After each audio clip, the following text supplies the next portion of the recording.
बरसात में मोमोस बेचने वाली गरीब माँ बेटी। माँ, कल मेरा जन्मदिन है। पिताजी ने कहा था कि वो मेरे जन्मदिन से पहले आ जाएंगे, मगर अब तक पिताजी नहीं आए। अपनी 5 साल की बेटी परी की आंखों में जन्मदिन के लिए उमड़ती हुई ख्वाहिशों को देखकर गरीब चंदा मन ही मन कहती है, हे भगवान, आखिर क्या जवाब दूं मैं अपनी बच्ची के सवालों का। मुझे तो खुद भी ये नहीं पता कि आखिर राजेश शहर से कब तक आएंगे। अब तो घर का दाना पानी भी खत्म होने को है।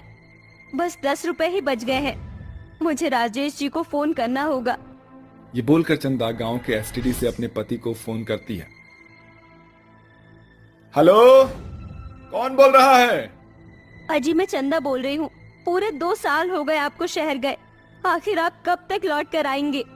कर्जदारों का इतना कर्जा मेरे सर पर चढ़ गया है। कर्जदार रोज रोज घर पर आते हैं और 4 बातें सुनाकर जाते हैं। देख चंदा, मैंने शहर में शादी कर ली है और अब मैं कभी लौट कर नहीं आऊंगा। ये बोलकर राजेश फोन काट देता है। अपने पति के दिए धोखेबाजी के बाद चंदा को बहुत दुख होता है और वो अपनी जान देने के लिए जाने लगती है। तभी उसकी आंखों के आगे उसकी 5 बेटियों का चेहरा आ जाता है और चंदा के कदम वहीं रुक जाते हैं। नहीं, मैं इस तरह से अपनी 5 बेटियों को अनाथ छोड़कर इस दुनिया से नहीं जा सकती।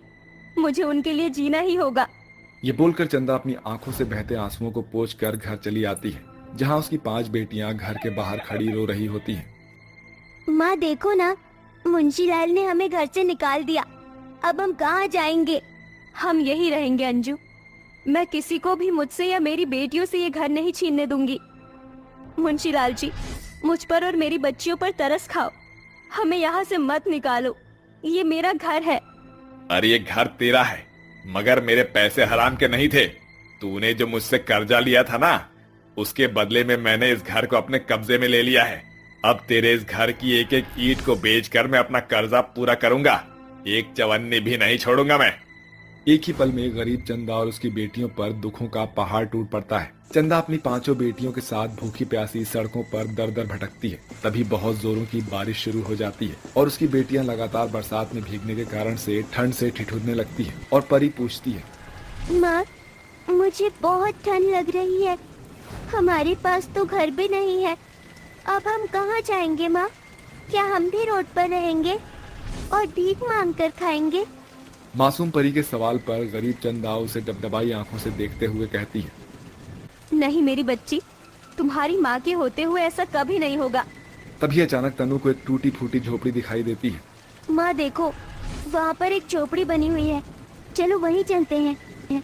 चंदा अपनी 5 बेटियों को लेकर झोपड़ी में आ जाती है, जहाँ एक बुढ़िया मरी पड़ी होती है। अरे ये बूढ़ी अम्मा तो मर गई है। माँ देखो ना, इस घर में मोमोज बने हुए हैं। शायद ये बूढ़ी अम्मा मोमोज बनाकर बेचती थी। माँ, बहुत भूख लगी है। क्या हम ये मोमोज खा लें? चंदा अपनी बेटियों को मोमोज खिलाकर सुला देती है। अगले दिन उस बूढ़ी अम्मा का अंतिम संस्कार कर देती है। मगर अब चंदा दिन रात बस यही सोचती रहती है कि ऐसा क्या करे वो कि अपनी 5 बेटियों का पेट पाल सके। तभी उसे मोमोज बनाने का ख्याल आता है। क्यों ना मैं भी बूढ़ी अम्मा की तरह मोमोज बनाकर बेचूं। मगर मेरे पास तो पैसे भी नहीं। बिना पैसे के मैं मोमोज कैसे बनाऊंगी? चंदा ऐसा सोच ही रही होती है कि तभी रेनू उसके पास आती है। माँ ये देखो, बूढ़ी अम्मा के बिस्तर के नीचे मुझे 100 रुपए मिले। चंदा के लिए वो सिर्फ 100 रुपए नहीं, बल्कि रोजी रोटी कमाने का एक जरिया था। उस 100 रुपए से वो अपने मोमोज का व्यापार शुरू करती है और मेहनत करके मोमोज बनाकर फुटपाथ पर मोमोज का एक स्टॉल लगाती है। मोमोज खा लो मोमोज। आओ आओ प्यारे ग्राहकों, स्वादिष्ट मसालेदार मोमोज खाओ और घर भी ले जाओ। तभी एक ग्राहक चंदा के पास आता है। अरे जरा 10 रुपए के मोमोज देना। ये लो भैया। मोमोज व्यापार के पहले पहले दिन शुरुआत में चंदा अपने स्टॉल पर आने वाले ग्राहकों को सस्ते में मोमोज खिलाती है।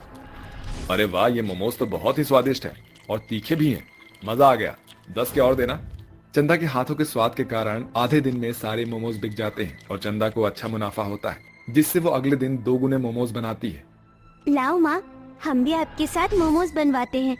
अरे नहीं मेरी बच्चियों, तुम 5 को ये सब करने की कोई जरूरत नहीं।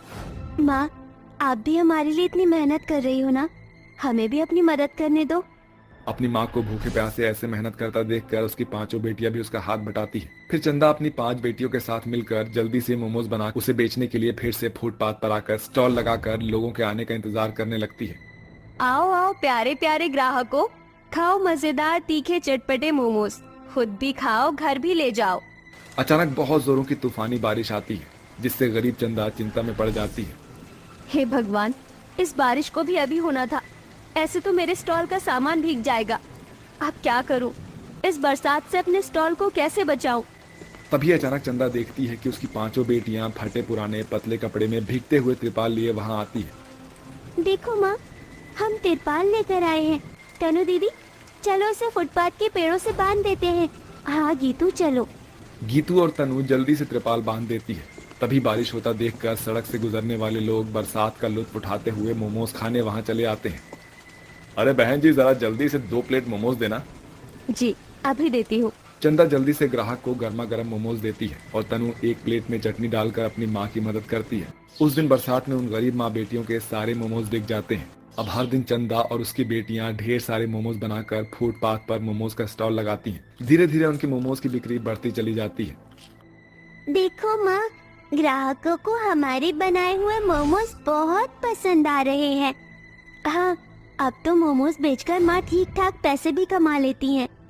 मगर माँ, अभी तक हम बस स्टीम मोमोज ही बनाकर बेच रहे हैं।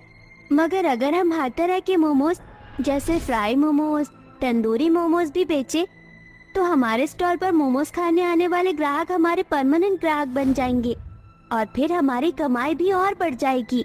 चंदा को तनु का सुझाव बिल्कुल ठीक लगता है, जिसके बाद वो अपनी 5 बेटियों के साथ मिलकर तरह तरह के मोमोज बनाकर बेचती है, जिसमें कि तनु और गीतू ग्राहकों के ऑर्डर सर्व करती है और परी, अंजू और रेनू बारिश में भीगकर ग्राहकों को बैठने के लिए बार बार टेबल साफ करती है। मोमोज के स्टॉल से चंदा को अच्छी खासी कमाई हो जाती है, मगर फुटपाथ पर मोमोज का स्टॉल लगाने के कारण हर रोज चंदा और उसकी 5 बेटियों को रोजी रोटी कमाने के लिए मानसून और बरसात की मार भी झेलनी पड़ती है, जिसे देखकर चंदा एक दुकान लेकर वहां मोमोज का रेस्टोरेंट खोल लेती है। देखो परी, अब हम सभी माँ के साथ मिलकर इस रेस्टोरेंट में मोमोज बेचेंगे। फिर हमें पहले की तरह उस फुटपाथ पर बारिश आने पर भीगना नहीं पड़ेगा। मेरी बच्चियों, अब तुम्हें अपनी माँ की मदद करने की कोई जरूरत नहीं। तुम पांचों सिर्फ पढ़ाई करो।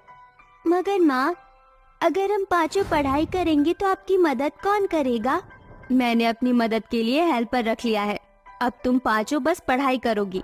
चंदा अपनी बेटियों को स्कूल में एडमिशन दिला देती है, जिसके बाद वो 5 पूरी लगन से पढ़ाई करती हैं और चंदा अपने मोमोज के रेस्टोरेंट को अच्छे से मैनेज करती है।